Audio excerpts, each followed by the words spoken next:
Đấy, số đây là có khné là nhân phơi đầm nại thì càng xem riệp cho nên bị dục bên ấy hay nông bên là ngày còn nhôm phơi đầm nại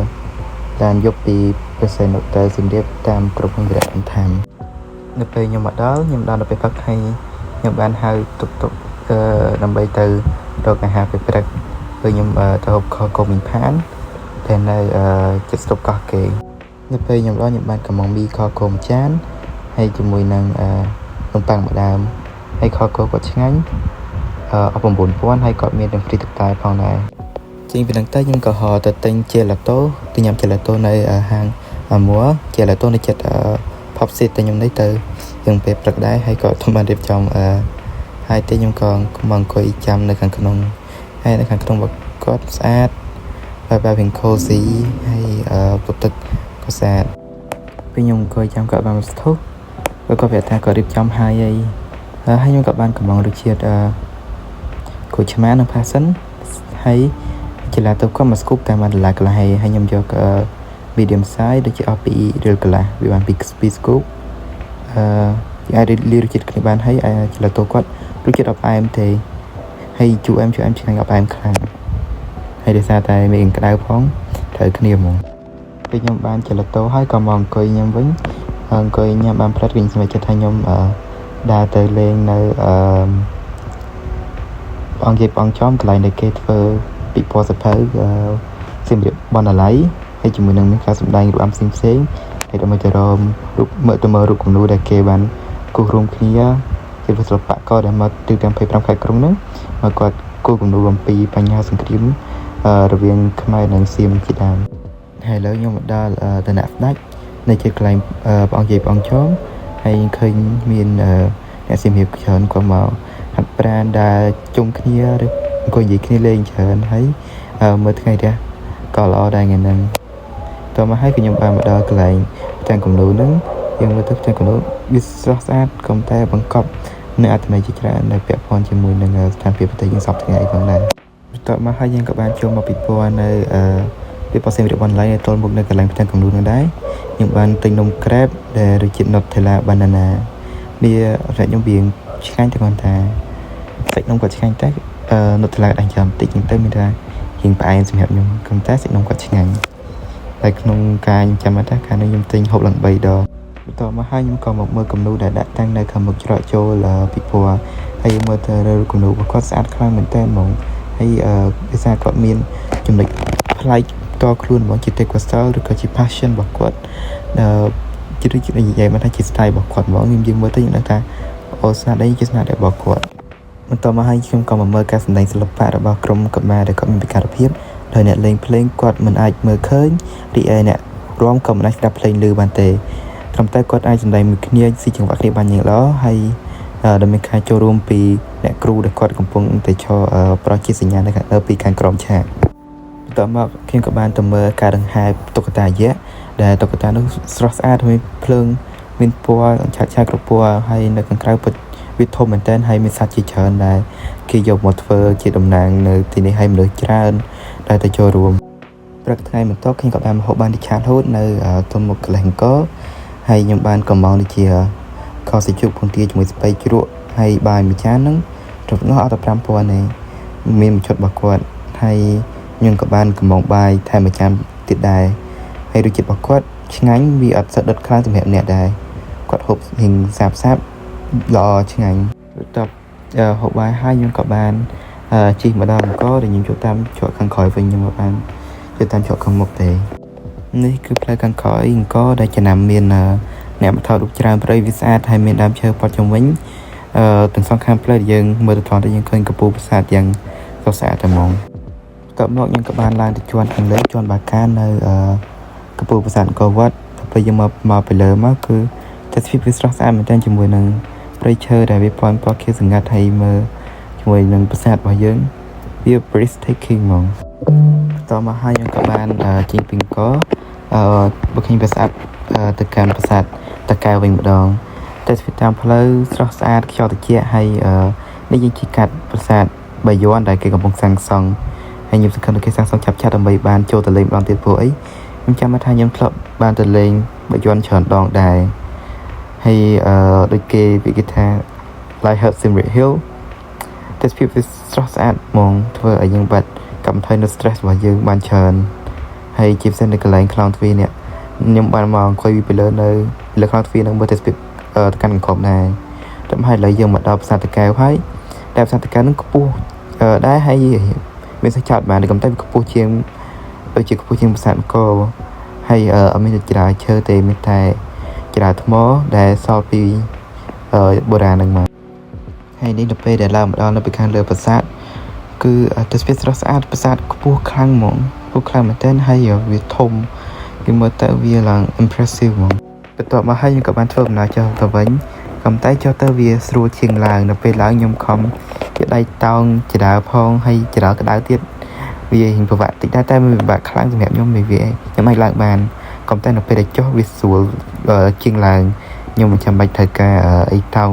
កន្លែងខ្ញុំផែមិនគឺចុះច្រាបជាន់លើនេះចុះពីជាន់មួយទៀតទៅដើម្បីទៅកាន់ចំផ្ទាល់ដីថ្មងកន្លែងនេះវាច្រាកន្លែងវាច្រើនហើយខ្ពស់ជាងវាអត់ចោតខ្លាំងកំតែច្រាវយើងមើលទៅវារៀងខ្លីដែរជាងទៅបើយើងដាក់ជើងខុសទៅវាអាចនឹងល្អិលឬក៏កន្លាច់ជើងដែរតែ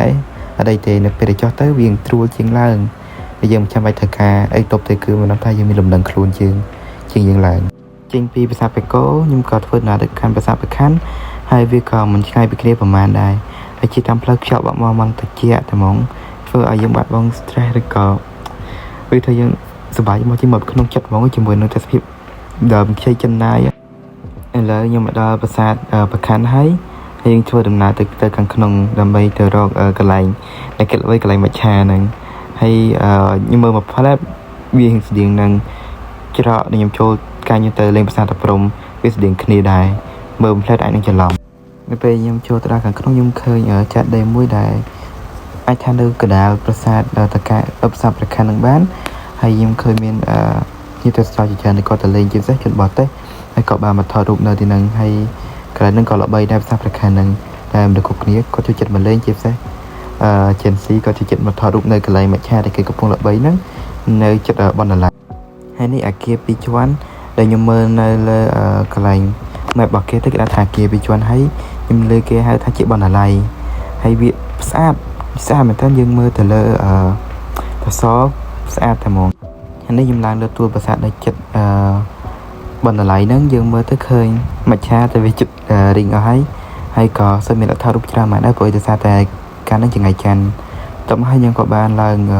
លើទួលនេះដើម្បីនឹងអង្គុយពីលើក្លោងទ្វារប្រាសាទក្លោងទ្វារទន្លេអ៊ុំដែលយើងមើលទៅលើទេសភាពមើលឃើញទេសភាពបានយ៉ាងស្រស់ស្អាតហ្មង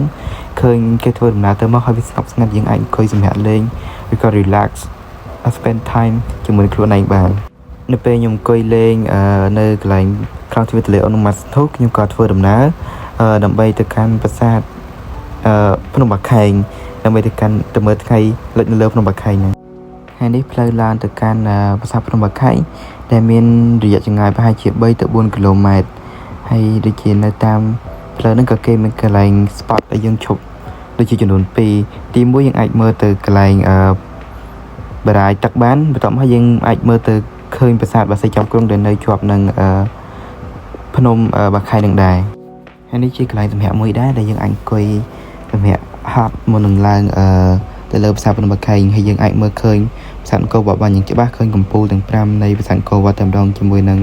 ទេសភាពព្រៃឈើនៅសងខាងវាស្អាតខ្លាំងមែនទែនបន្ទាប់មកហើយយើងក៏បានធ្វើដំណើរទៅមុខទៀតដើម្បីឡើងទៅលើប្រាសាទតាមផ្លូវនេះយើងឃើញនេះគេហៅដូចជាលឹងព្រះឥសូរនៅចំកន្លែងហ្នឹងហើយទៅមុខទៀតមានរោងមួយដែលគេដាក់តាំងនៅពុទ្ធបាទគឺជាយើងហៅសម័យហើយភាសាថ្មីគឺជាបាតជើងរបស់ព្រះពុទ្ធហើយមានអ្នកផ្សងព្រេងផ្សងសំណាងដែលគាត់ដាក់លុយដាក់អីក្នុងនឹងដើម្បីសម្រាប់នៅស្អីបំណងរបស់គាត់ផងដែរនឹងទៅតាមជំនឿរបស់ជនជាតិខ្មែរយើងហើយយើងក៏ធ្វើដំណើរមកថនបន្តិចក៏សម្រាប់ចិត្តថាឡើងទៅលើភ្នំបាខែងយកតែហ្មងហើយនេះមានចម្ដាមានប្រកាន់ដៃយើងអាចឡើងបានយ៉ាងស្រួលមិនពិបាកក្នុងការឡើងទេហើយក៏មិនសូវខ្ពស់អីប្រហែលដែរសម្រាប់យើងអាចឡើងបានហើយក៏មិនហត់ប្រហែលដែរអង្គុយបានមួយស្ទុះក៏យើងអាចមើលឃើញនៅព្រះអាទិត្យដែលគាត់ដែលរៀបបន្ទាបខ្លួនលិចចុះទៅបន្តិចម្ដងហើយវាបង្កើតមានពន្លឺដែលយើងមើលឃើញទៅវាស្រស់ស្អាតដែល ជាកន្លែងមួយដែលគេមើលថ្ងៃលិចស្រស់តាមបំផុតដែលអ្នកទេសចរជនជាតិបរទេសនឹងថាទាំងជនជាតិខ្មែរឬក៏ជនជាតិបរទេសចូលចិត្តមកមើលហើយថែមទាំងជាប់ចំណាត់ថ្នាក់នៅក្នុងពិភពលោកទៀតផងមេការថ្ងៃហ្នឹងដូចជាមិនសូវស្អាតស្អាតទេតែសម្រាប់ខ្ញុំប៉ុណ្ណឹងវាអូខេវាមិនធ្វើយើងខកចិត្តដែលយើងខំឡើងទេហើយនេះគឺជាប្រាសាទដែលនៅចំកណ្ដាលប្រាសាទភ្នំបាខែងនឹងតែម្ដង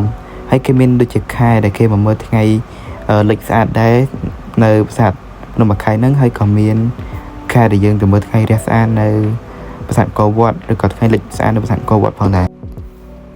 តមកហើយយើងក៏បានចុះពីភ្នំបាខែងហើយហៅប្រាសាទដើម្បីដឹកទៅកាន់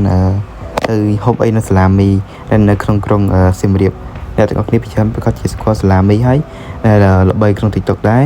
មានដូចជាមីដុតឆ្ងាញ់ហើយនឹង hot pot ហើយចំចានទៅ10000នេះហើយកាលខ្ញុំទៅហូបខ្ញុំបានកំង hot pot គាត់ហូបម្នាក់ឯងឆ្អែតឆ្ងាញ់តែខ្ញុំមិនចេះហូបទឹកជ្រលក់ទេមិនទឹកជ្រលក់គាត់ឆ្ងាញ់ទេខ្ញុំមិនចេះហូបទឹកតាហ៊ូហើយគាត់មានកៅតកយើងផង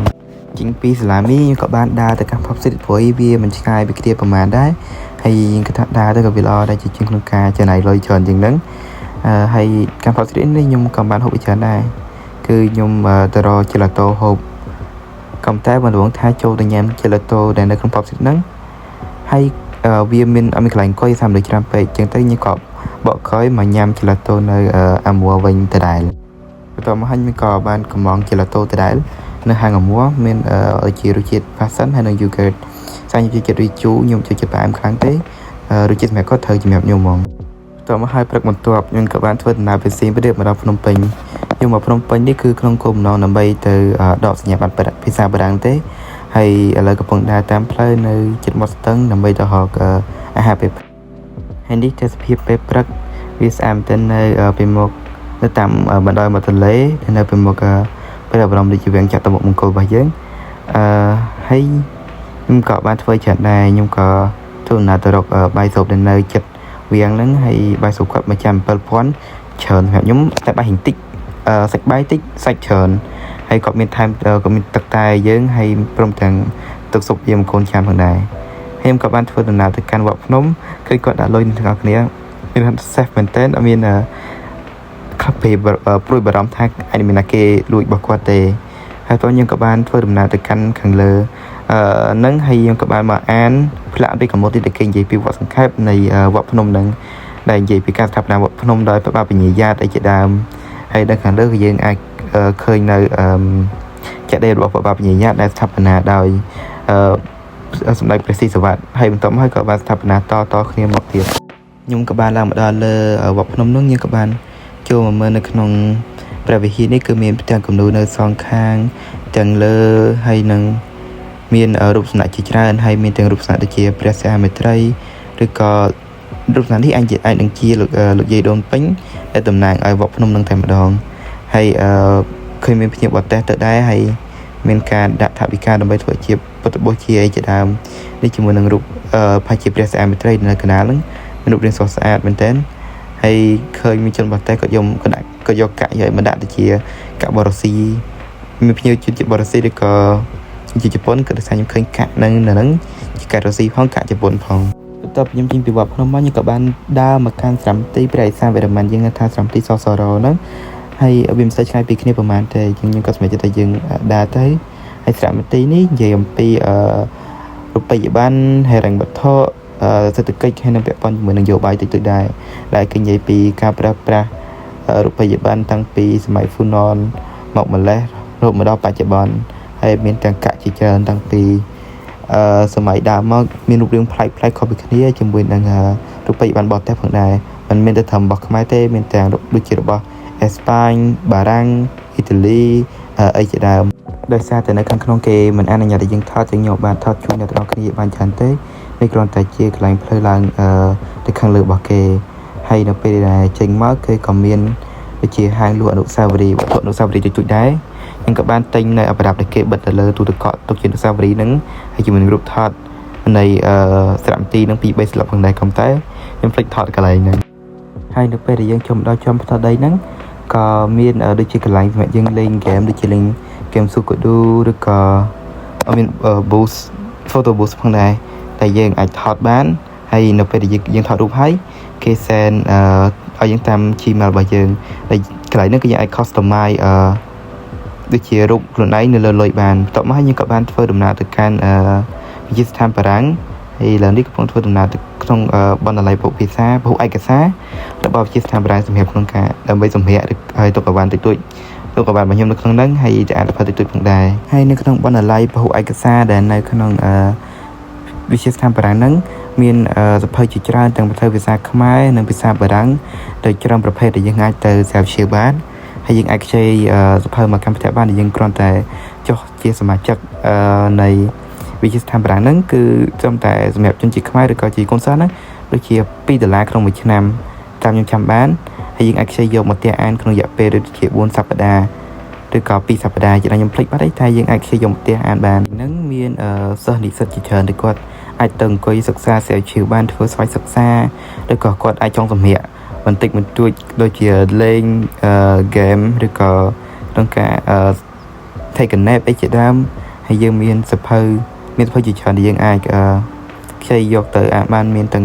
comic book ជាពិសេសយើងអាចខ្ចី CD ជាភាសាខ្មែរជាភាសាបារាំង DVD អីជាដើមដែលយើងអាចយកទៅចាក់មើលនិងចាក់ស្ដាប់បានបើសិនជាអ្នកដែលចូលចិត្តរបស់បែប vintage អីហ្នឹងយើងអាចខ្ចីបានហើយឥឡូវនេះយើងកំពុងតែធ្វើដំណើរទៅកាន់សាលាបារាំងគឺទល់មកគ្នាហ្នឹងដើម្បីទៅដកសញ្ញាបត្រភាសាបារាំងដែលខ្ញុំប្រឡង DELF A2 កាលពីខែ11ហើយខ្ញុំជាប់ DELF ហ្នឹងដោយបានបន្ទុក88លើ100គឺ